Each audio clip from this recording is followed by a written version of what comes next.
Mga kababayan, isang mainit na pagbati sa inyong lahat. Napansin niyo ba ang nangyaring pagbibitiw ni Mayor Magalong bilang advisor ng ICI? Ayon sa kanya, para raw ito sa proteksyon ng integridad ng komisyon.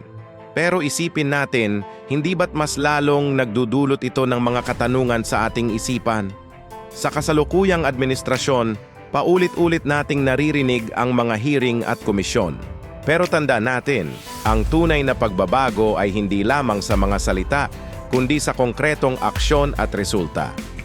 Noong panahon ni dating Pangulong Duterte, direkta at mabilis ang pagharap sa mga issue.